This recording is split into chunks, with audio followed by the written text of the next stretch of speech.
What's going on, guys? Mecha from the Masters of the Universe Classics. I have the collector's choice, Tuskador. Let's do it. Level 138 in progress.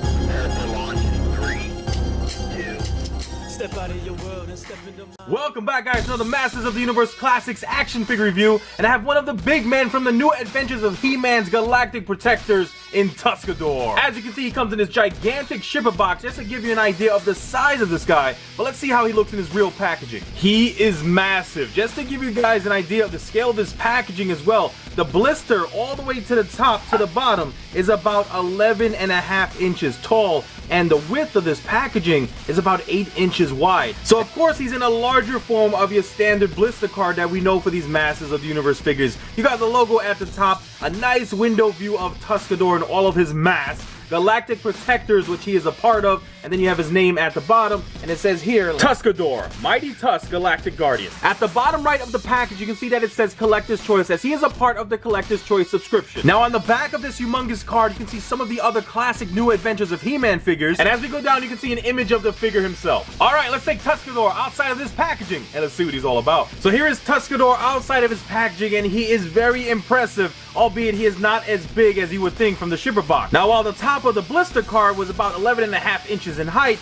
he stands at around 8 inches tall. But he is wide, ranging from almost 5 inches from shoulder armor to shoulder armor. Now his helmet is removable, and he does come with 2 interchangeable tusks, which is so cool. And he also comes with a gun. But now let's take a closer look at Tuskador. So this figure has a lot of heft, as Tuskador should. But before I go on with the review, I do want to put on some of his tusks. So I'm going to put the left one in there, the shorter version. As you can see, that snapped in nice and easy. I'm going to do the same thing for the right side.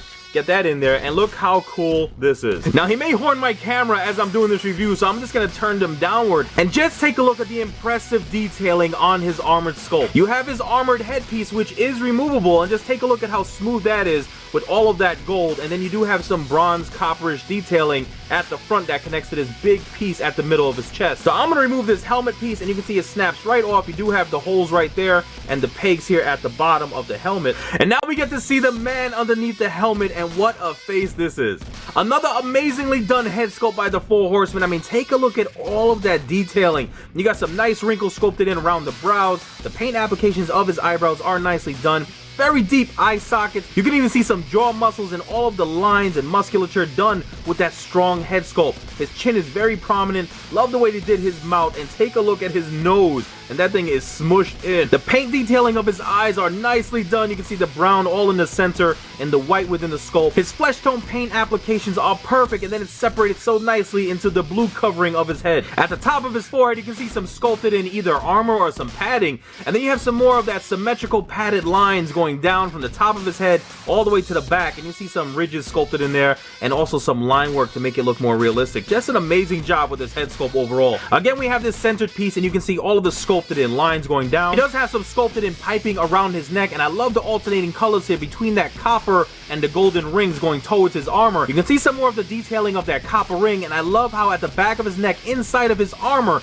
they added in some padding that is done in that reddish brown color. Looks so cool and such a nice touch. I love the paint of these ivory tusks, and they got like a silver metallic sheen to them, which really make them stand out. And this amazingly sculpted centerpiece that also acts as a chin guard for him also comes out to be an elephant's truck. Again, he is Tuskador. Now on his back, you can see some more of that fantastically sculpted detail. You got the big pipes with all of the lines sculpted in. You got that kind of thruster pack at the center, and look at all of the layering, and it's very similar to the design on the sides of his shoulders. Now all of this sculpted goodness is done in that same gold paint that we see on the inside of his shoulders, and even some portions leading outward. He has a very cool armor design. You can see 2 prongs sculpted in going outward, nicely painted again in that gold, leading towards the bottom to this bottom portion of his shoulder piece, or sleeve if you will, and you can see some rectangular pieces sculpted in there. It has a very worn out and a rusty look, which I think is working so well for this figure. I really like the contrast they're using here between that rusted color and then the shinier gold. Now the rest of his shoulder armor is loaded with detail. You can see the rivets sculpted in there. You got some layering and some more line work all the way throughout, and especially at the center. Now his right shoulder armor does have a differently sculpted pattern, but it is equally as impressive in detail. And now we get to the awesome sculpt of these massive arms that are very similar, if not the same mold as we saw with Ram Man. Very large biceps, and as you can see, a little bit of a rip there and detailing of that vein sculpt. And the massive arms are even shown at the back by his triceps. Now going down his big forearm, he has this very nice armored piece around his wrist. I mean, you can see some rivets sculpted in there. I love the very thick outlines of it, and it's all nicely done in that shiny gold. And his massive fists are ready to give someone a pounding. Look how strong he is clenching them. He does have more wrinkles sculpted in on the right palm as compared to his left, but take a look at all of that detail around his knuckles. His thumbnail is nicely sculpted and painted, all in the same flesh tone as his face, and even on the top of his hand, you got the veins again sculpted in nicely, and his knuckles are so prominent. And underneath his golden armor, you can see the shirt sculpted in nicely over his big torso. I like how it's more realistic without all of his muscles popping out through the shirt, but you can see some wrinkles like it's tucked in his pants. It's sculpted in the laces going down the middle of his tunic, and you can see it's painted in like a dark gray color. Now going around his wide waist, you can see the sky blue belt with all these pouches with notches inside, and then we have a nice hole here at the side which stores his gun that I'm going to show you guys later. Now underneath his belt, you can see some more sculpted in pieces which are nicely highlighted by that metallic blue. Loving the sculpt of the armor on these massive muscular thighs. You can see the line work all the way around. The musculature is nicely done as well. You got some vents sculpted in there, more detailing leading towards the back.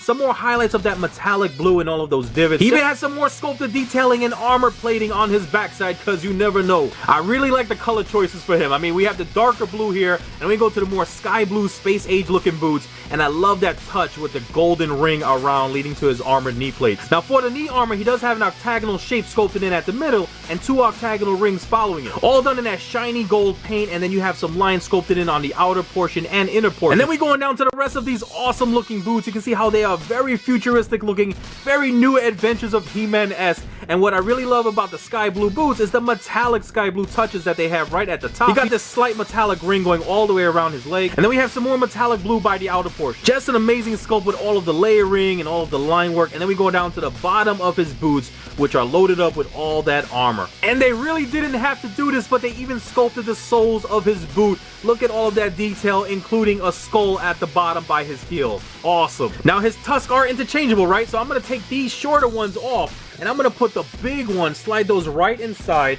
and this is going to look so cool. This is when he is in the middle of a heated battle, and he has to use more of his tusk, I guess. I mean, take a look at that. Wow. I just love that they gave us the option to display him either way. Now, if you decide to display Tuskador with these elongated tusks, we do have storage for the shorter ones. As you can see at the bottom of his golden armor, we do have 2 peg holes, so I'm going to slide this one right in there. It fits in nicely as it does when you interchange them. And then there you go. So I absolutely love that we can display these figures without having to worry about storage. He also comes with this very space age looking pistol, which does fit nice and snug into his right fist. But like I was saying with storage, we can also put it right on the side of this holster. When collecting action figures, we don't have enough room as it is, so I'm so happy when they incorporate this engineering of storing the weapons on the figure. Alright, I know this looks weird, but I wanted to give a point that even though these tusks do look awesome, they are also added points of articulation. Each one of them is able to rotate the full 360. Now his head is on a ball joint, and we can rotate it all the way around. We can also lift it upwards, and we can also make it look downward. So pose it either way you want, even a little bit of tilting action before you put his helmet back on. Now each arm is able to rotate the full 360 as well, but it is very limited when trying to raise it laterally. As you can see, the massive armored pieces of his shoulders bang right into the massive armor piece of his upper torso, so you're not going to get any further movement than that. Now again, because of the shoulder pieces, it also affects the bicep swivel, so you can only rotate his bicep that way and inward. We do have a single jointed elbow and a rotation at the wrist. Now he does have a nice articulation cut of the ab crunch going up underneath his armor, but he is very limited in range of motion going forward and backward because of all the bulk of the armor. He does have a nice waist swivel, and like with all of the Masters of the Universe Classics figures, his crotch piece here is done in a softer plastic, so it doesn't hinder range of motion that much. As you can see, the plastic is stretched a little bit going laterally, but look how well the big guy can kick his leg. He can also go upwards about that much, and there's also a little bit of a rotation. Now you can get his leg back all the way, but take a look at how his plastic stretches, so I would just be very careful when posing him. Now we do have a hinge at the knee, and I love that they added a rotation to help the big guy stand. There's also a boot cut rotation. Now he has a hinge at the ankle as well, which allows for downward flexion and upward flexion only to about that much, as you can see, because of that armored plate. And again, because of the limitation provided by this armored plate, he has very minimal ankle pivot. If you're having any further trouble standing him, he does have 2 peg holes at the bottom of his feet. So here's a shot of all of the Galactic Protectors from the Masters of the Universe Classics line.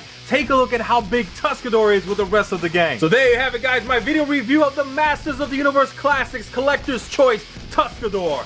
Such an awesomely impressive figure, and this is actually one of the last figures that we're going to be getting with Mattel working alongside the 4 Horsemen. So I have the Horde Wraith figure coming up next. Make sure you guys subscribe so you don't miss out on that one, but I can't wait to see what Mo2, Super 7, and the 4 Horsemen have in store. Thank you guys so much for hanging out with me. I hope you enjoyed the video. Leave a thumbs up and check out my channel for other reviews I've done, and I have so many cool things coming your way, so make sure you all like, subscribe, comment, and share. You know what to do. Peace.